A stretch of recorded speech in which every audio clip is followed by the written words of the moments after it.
Hey guys, what's up?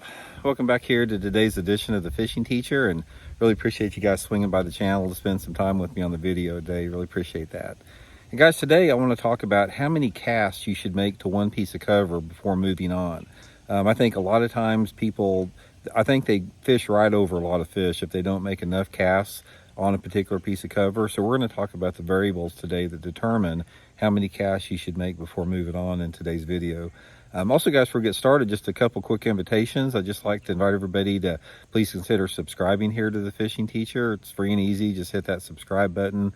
Really appreciate that. And also, like to invite everybody to check out all the cool fall sales that's going on right now at Tackle Warehouse. I've got my Tackle Warehouse affiliate link in the description of this video. And if you guys could use and bookmark that link for all your tackle purchases, that's a really good way to support the channel. And me and my family really appreciate everybody that's doing that very much. So just want to let you guys know that.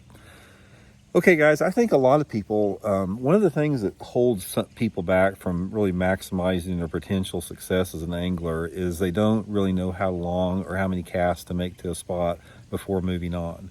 Now, there's a balance here. There's a balance between making the adequate number of casts in order to generate the strike from an inactive fish, and then there's the other aspect about making a minimum number of casts that will allow you to cover more water.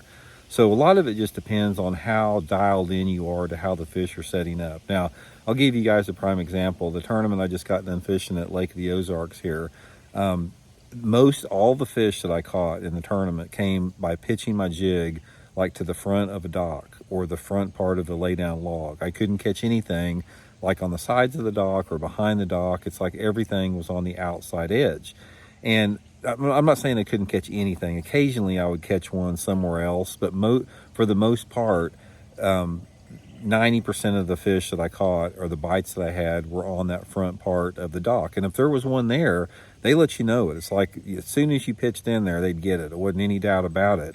So eventually I got thinking, it's like, okay, I've got to really determine how many casts I need to make to this dock where I don't leave any fish behind, but I still need to cover enough water, because I got thinking, it's like there's so many docks on Lake of the Ozarks. If I would just do nothing but pull up and make one or two casts down the front of the dock and move to the next dock, that my odds of doing well were greater than if I just picked the whole dock apart and spent 5 times longer on each dock. So eventually I just started making 2 or 3 pitches to each dock and move on to the next one, looking for that aggressive fish.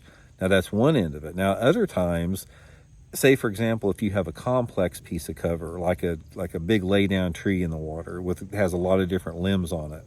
Now in a situation like that, you may have to make 30 casts in order to that piece of cover to generate the strike, because on a lay down tree, the fish could be using the thick part of the trunk where it enters the water. They could be using the medium sized limbs. They could be using the fine limbs. They could be hanging on the outside of the tree, 2 or 3 feet away from the tree. So in a situation like that, in order to maximize the bites that you get, you have to make a lot of different casts from a lot of different angles. And eventually what happens is the fish are going to tell you how many casts you need to make to it once you start spending a lot of time and start fishing one particular piece of cover.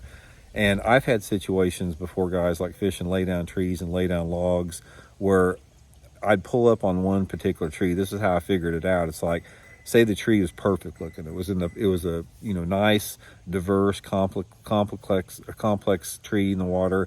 It had some good deep water access next to it. It was perfect spot for a bass. And I would make 10 or casts in there or so and not catch a fish, and I'd say, I know there's one in there. It's like I guarantee there's a fish in there, and I may pick up 2 or 3 different lures and hit it from a bunch of different angles, and a lot of times I'll make 20 or 30 casts to that piece of cover before I can generate the strike. That happened to me in the 1998 Bassmaster Classic. I was fishing lay down trees and logs in that tournament, and I literally had to make 30 or 40 casts, like the same cast down the side of a log, before I could actually generate the strike from that fish. So it depends on the mood and the personality of the fish. At Lake of the Ozarks, I was dealing with highly aggressive fish, and I didn't have to make multiple presentations. If there was a bass there and my jig hit the water, if there was one there, they were going to eat it, no doubt whatsoever. But in a case like at High Rock Lake in the Classic in '98, there were bass on that tree, but they would never hit on the first cast. You had to make repeated casts to generate that anger strike.